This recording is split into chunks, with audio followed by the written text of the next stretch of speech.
Itulah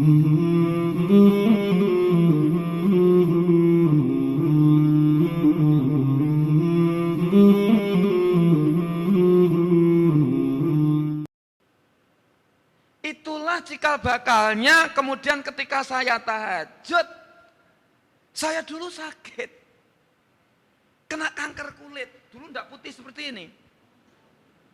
14 tahun saya. Ada yang sakitnya 14 tahun. Enggak mungkin Bapak dan Saudara ngundang saya. Karena berbau mulai dari sini. Luka. Kalau biasanya mondok itu gudiken. Ketika di pondok saya tidak gudiken, tapi ketika keluar dari pondok gudiken, saya kira gudik. Tapi ketika ke dokter mesti dikatakan tidak bisa sembuh. Punyaan sampean itu kanker kulit. Berbau. Ternyata Allah ngelatih mental kepada saya. Ketika kita belajar tasawuf, orang akan dilatih. Biar dihina orang. Biar dicemooh orang. Biar tidak ada ujub merasa dirinya mulia sendiri. Allah ngelatih. Apa yang terjadi yang terakhir, saya berobat ke dokter Latif, Welingin Blitar. Saya dikasih kapsul dan obat oles. Dan harus dijemur di matahari. Yang tak dapat bukan kesembuhan, melempuh sekujur tubuh. Sejak itu saya sudah tidak lagi ke dokter. Karena dokter sudah angkat tangan, sudah angkat kaki. Angkat tangan dan juga angkat kaki. Gimana angkat tangan, angkat kaki? Artinya teori apapun sudah tidak bisa menyembuhkan ini. Saya sejak dulu. Teman-teman kalau di pondok itu membaca dalailan. Kalau saya tidak, tahajudan. Itu sudah tak intensifkan. Ya Allah, kalau memang hidup saya ini tidak berkah, tolong kok ambil pagi. Malam ini juga. Bukan frustasi, bukan putus asa.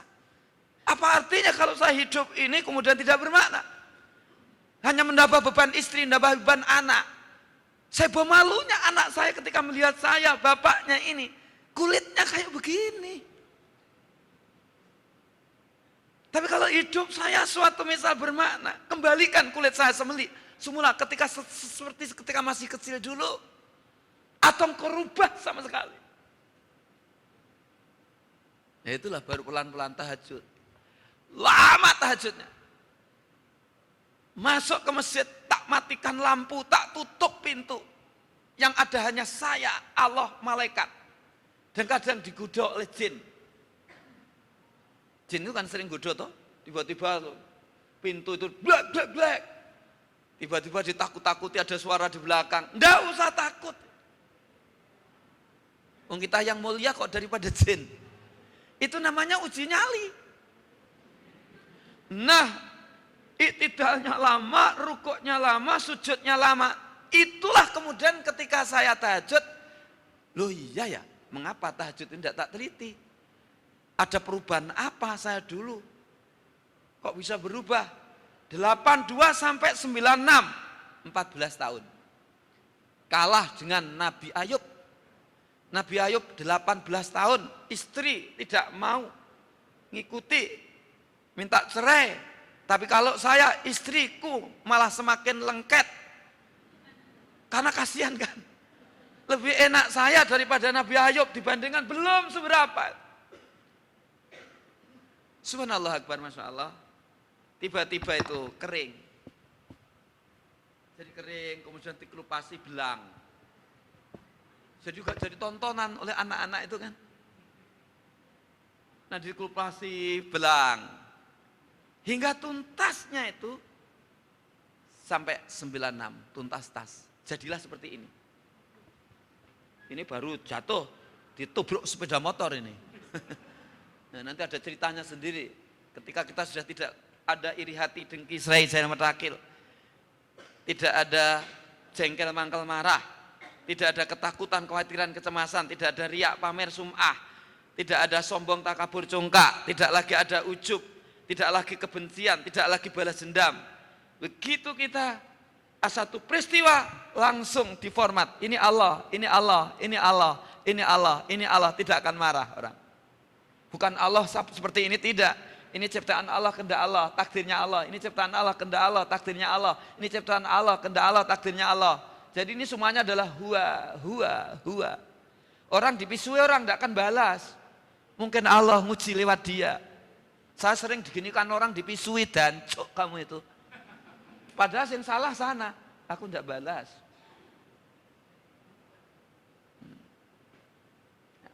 Banyak yang seperti itu. Nanti aja tak terangkan, ya. Yang penting ini dulu. Jadi Bapak dan Saudara, itulah cikal bakalnya. Kemudian saya teliti tahajud. Orang yang belum sholat tahajud tak ambil darahnya. Setelah sholat tahajud 1 bulan tak ambil darahnya lagi. Setelah sholat tahajud 2 bulan tak ambil darahnya lagi. Kemudian saya analisis di laboratorium. Variabel kortisol, makrofag, eosinofil, basofil, monosit, sel killer, natural killer, antibodi imunoglobulin A, M, G, D, E. Hormon kortisol itu turun. Disimpulkan buat tahajud bisa menyembuhkan berbagai macam penyakit, diantaranya kanker, kanker, tumor, dan infeksi. Maka kalau ngundang jangan hanya 2 jam. Apa yang tak sampaikan itu loh. Sampai saya bingung dari mana harus saya mulai. Ini saya sudah mau bar. Mau sudah selesai kan sudah jam 10. Apa yang tak sampaikan? Dan tidak sistematis. Lain dengan kalau ngundang saya. Nah itu ada knowing myself. Mengenal jati diri. Season pertama. Season kedua baru sehat dan sakit. Bagaimana cara mengobati, menyembuhkannya. Baru yang ketiga season menggali misteri dahsyatnya tahajud. Bagaimana tahajud itu bisa dahsyat? Ilmiah, bukan ada ilmiah. Oh, di sini ada dokter kok. Baru yang terakhir tahajud yang bagaimana? Yang menyehatkan. Baru kemudian bagaimana prakteknya? Untuk menghadirkan Allah dalam hati kita. Sehingga khusyuk dalam sholatnya, di luar sholat juga khusyuk. Sehingga tidak ada dunia ini kecuali satu, kebahagiaan. Belum dikatakan orang beriman kalau pahit, belum dirasakan manis. Belum dikatakan orang beriman kalau sempit, baginya itu lapang.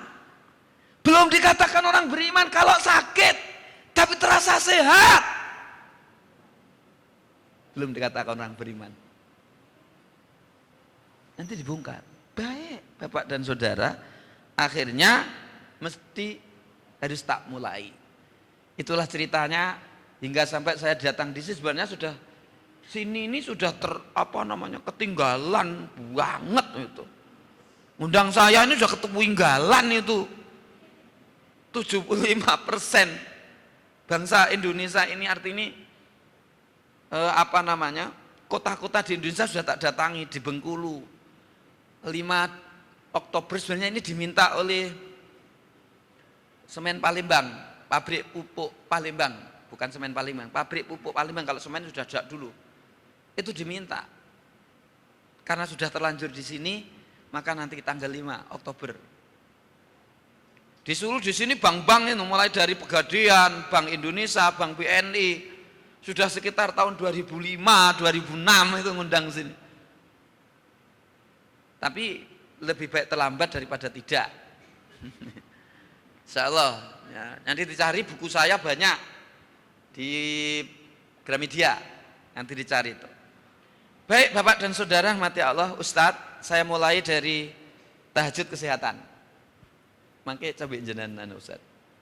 Tahajud kesehatan Ustadz, itu kembali. Lah ini saja sudah Ustadz. Sikoniromullah kita tahajud Ustadz. Nah ini ya.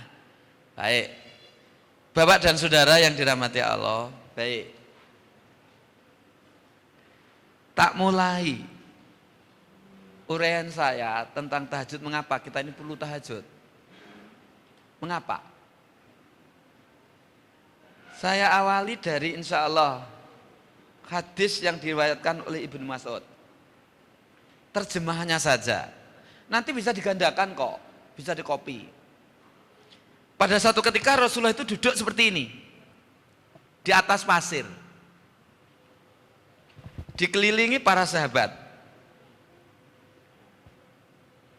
Rasulullah kemudian gambar 4 persegi panjang. Ada saya kira itu gambarnya di sini. Mudah-mudahan. Ya. Misi Kunir Tahajud mudah-mudahan ada.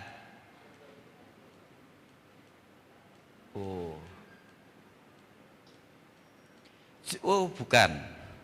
Bukan, tidak ada kalau di sini yang satu, file yang satu. Baik, tidak apa-apa. Bapak dan saudara yang dirahmati Allah, jadi nanti diundang lagi aja ya, gambarnya tak sampaikan. Nanti gini, jadi Rasulullah itu duduk seperti ini, gambar 4 persegi panjang itu begini. Jadi gambar 4 perseginya panjang itu begini. Nah, ini gambarnya.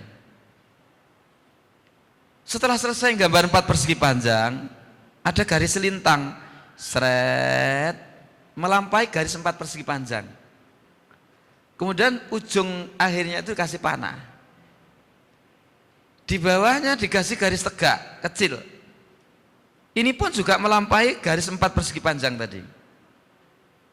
Setelah usai gambar, Rasulullah bertanya, sahabat-sahabatku sekalian, ini gambar apa? Sahabat menjawab, yang maha tahu hanya Allah dan Rasulnya. Baru Rasulullah itu menjelaskan, gambar 4 persegi panjang ini adalah gambar umur, ajal, kematian. Setiap kita dikurung oleh kematian. Setiap kita dilingkupi oleh ajal. Kalau di kotak ini tidak meninggal, jangan pernah ngira bahwa kita akan abadi di dunia. Ya nanti di kotak berikutnya yang kedua. Kalau di kotak kedua ini tidak meninggal, ya di kotak yang ketiga, begitu seterusnya. Kalau pagi ini kita tidak meninggal, jangan pernah ngira kita tidak akan mati. Daya. Ya nanti siang. Kalau siang tidak meninggal nanti sore. Kalau sore tidak meninggal nanti malam. Kalau nanti malam tidak meninggal besok pagi, itu pasti. Umur kita itu di sini, kalau tidak jam 12 kurang, ya pas, kurang 1/4, kurang 5 menit, kurang 30 menit, atau lebih, pasti itu. Pokoknya di sekitar inilah kematian kita. Setiap kita mesti. Sebenarnya kita itu lagi sedang mudik, tapi tidak pernah kita nyadari sepenuhnya. Bersamaan dengan perputaran jarum jam, mulai dari mikro detik ke detik, itu harus disadari. Kesempatan hidup kita semakin berkurang.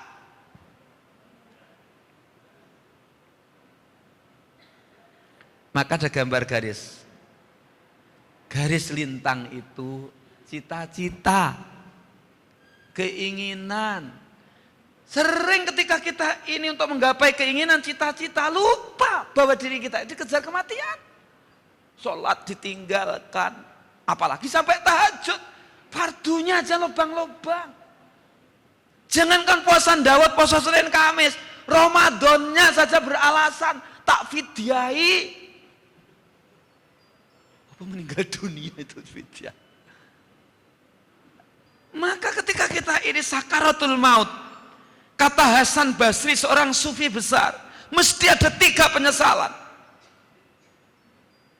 Penyesalan pertama, ketika Israel mengepak-ngepakkan sayapnya, kita akan mengatakan, Israel mengapa engkau segera datang? Sementara aku belum puas nikmati hasil buah perjuanganku selama ini. Kaki jadikan kepala, kepala jadikan kaki, siang jadikan malam, malam jadikan siang.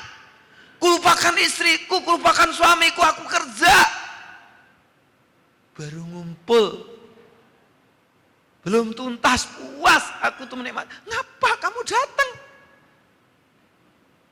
Setiap kita nanti mesti begitu. Lalu yang kedua, mengapa Israel engkau segera datang? Sementara Sementara aku punya keinginan, cita-cita, aku dulu mau makamkan ini, tapi tak tunda-tunda. Aku mau haji, tapi keburu dulu, tak gunakan untuk bekal.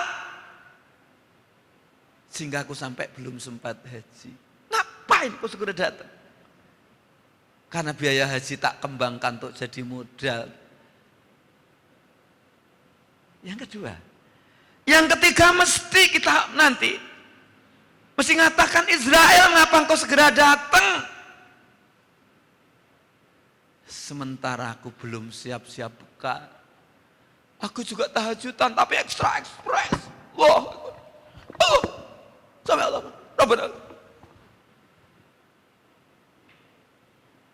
Maka Allah gambar tadi garis lintang. Garis kecil ini, itu masalah, kata Rasulullah. Setiap kita hidup, tidak ada yang tidak terlepas dari masalah. Semuanya mesti ada masalah. Ketika satu masalah dicari lompatannya, cari terobosannya, selesai. Jangan dikira sepi dari masalah, ditunggu masalah berikutnya. Cari lompatan, cari terobosan, selesai. Ditunggu masalah berikutnya. Cari terobosan. Gak ada manusia hidup yang tidak ada masalah. Karena kalau kita tidak punya masalah, tidak akan umurnya panjang. Tapi kalau kita punya masalah, banyak masalah, tidak punya coping mekanisme, kemampuan manage, siap-siap umurnya juga pendek. Di alam kubur saja ada masalah. Ditanya oleh malaikat Israel, man robuka, siapa Tuhanmu? Madinuka, apa agamamu? Man nabiuka, siapa nabimu? Masalah. Bangkitkan dari alam kubur, ada masalah. Dapat catatan tangan kanan atau tangan kiri. Baru ketika sudah di surga, terlepaslah kita dari masalah. Ibunya ini mesti punya masalah. Kalau tidak suaminya, ya anaknya. Kalau tidak ekonominya. Kalau tidak tetangganya. Pasti. Kalau enggak sakit, pasti itu. Nah, masalah kian hari. Sudah punya kaguan putro? Punya anak? Punya anak ketika pernikahan usia umur berapa jenengan?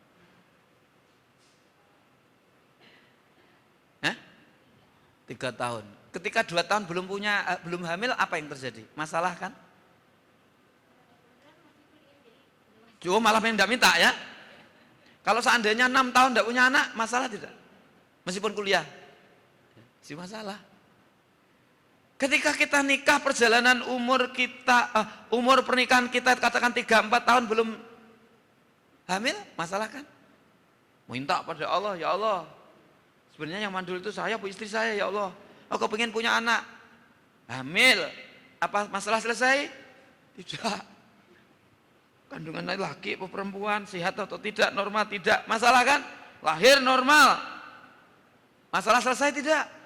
Ada kewajiban untuk antarkan anaknya, bagaimana sehat fisik, psikis, sejalan dengan pertambahan umur, masukkan ke PAUD, pendidikan usaha dini, menyelesaikan pendidikan usaha dini, masalah selesai? Tidak, kepingin ke MI, ke SD, apa setelah selesaikan SD, MI, masalah selesai? Tidak, MTS, SMP. Persoalan semakin rumit ketika anak kita tambah umur, tambah. Katakan kita ngantarkan SMP, MTS, ke Aliyah, SMU, apa masalah selesai? Tidak.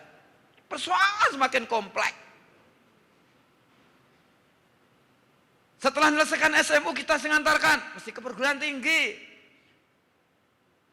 Sudah, ini nanti ada. Kalau di Kediri kepingin di kota besar, Malang, Surabaya, Jakarta sini, bersentuhan dengan mahasiswa lain yang nilainya belum tentu sama seperti yang kita tanamkan ketika di rumah, masalah. Sudah menyelesaikan S1, anak perempuan usia 22, 23. Apa? Anakku sudah menyelesaikan S1, kok belum ada jodoh? Masalah kan? Ada jodoh, becus tidak si suaminya? Becus, sudah punya kerja belum? Apakah ketika suami punya kerja masalah? Enggak. Ada banyak. Nanti anaknya ketika pernikahannya 3 tahun 4 tahun, kok belum ada cucu? Ketika ada cucu, disibukkan cucu nih. Jadi hidup tidak pernah sepi dari masalah. Kian hari masalah kian kompleks. Dari sinilah Bapak dan Saudara, Allah itu Maha tahu. Karena masalah yang kita hadapi itu banyak, kompleks. Tidak mungkin bisa diselesaikan dengan ini. Tidak mungkin. Tidak mungkin hanya bisa diselesaikan dengan uang yang kita miliki, harta yang kita miliki. Allah itu loh Maha tahu. Karena hambaku tidak mungkin akan bisa menyelesaikan segala-galanya. Tak turunkanlah ayat Al-Quran. Syahrul Ramadan alladzi unzila fil Qur'an hudal linnasi wa bayyinatin minal huda wal furqan. Al-Quran diturunkan untuk memberikan petunjuk pada kita menyelesaikan masalah itu tadi. Alif Lam Mim Zalikal kitabul la raiba fihi hudal lil muttaqin. Al-Quran diturunkan petunjuk. Petunjuk untuk apa? Menyelesaikan segala urusan. Istri, suami, anak, ekonomi, pendidikan, kesehatan. Ada dalam Al-Quran. Mungkin ada yang permasalahkan Alif Lam Mim, yang Maha tahu hanya Allah. Katanya jadi petunjuk. Ngapain ada ayat Mafatikus Suwar yang tidak tahu artinya? Justru ketika tidak ditunjukkan artinya itu petunjuk. Karena ketika Al-Quran turun, orang kafir Quraisy mengklaim ini karya Muhammad, bukan wahyu. Diturunkanlah ayat Mafatikus Suwar, Yasin, Alif Lam Mim. Bahasa itu belum dikenal saat itu. Bukan bahasa Arab itu. Bahasa khos dari Allah. Maka sampai sekarang tidak ada yang tahu Alif Lam Mim. Itu menunjukkan bahwa Al-Quran bukan karya Muhammad. Benar-benar firman Allah. Jadi Al-Quran itu sebagai petunjuk. Kalau Bapak dan Saudara masalah urusan bisa selesai, buka surat Tolak ayat 3. Wa may yattaqillaha yaj'al lahu makhraja wa yarzuquhu min haitsu la yahtasib. Resepnya itu, barang siapa yang bertakwa kepada Allah, menyediakan dirinya di atur Allah, perintahnya dijalani, larangannya jangan dilanggar, yaj'al lahu makhraja. Urusanmu pasti diberi jalan solusinya. Kalau dengan Al-Quran tidak percaya, mana lagi yang dipercaya? Al-Quran jamin, tapi jalan hidupmu itu yang diperintahkan jalani, yang dilarang tinggalkan. Urusanmu apa saja pasti itu diselesaikan. Dan diberi yarzuqu min haitsu la yahtasib. Rezeki untuk menyelesaikan masalah itu dari arah yang tidak disangka-sangka.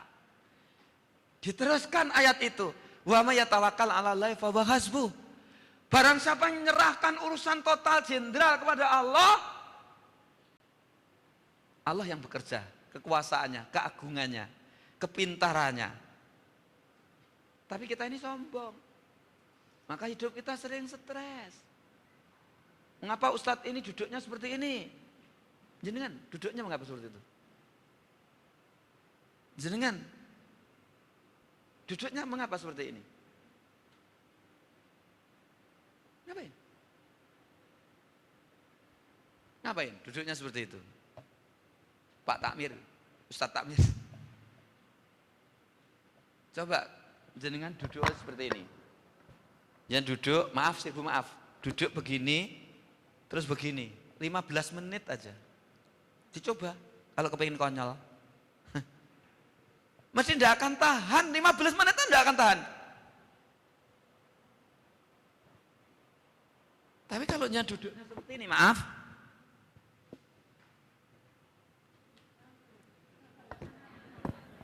Jangankan 15 menit, setengah jam, malah ketiduran. Mengapa? Mengapa Bapak dan Saudara? Yang bisa jawab boleh pulang.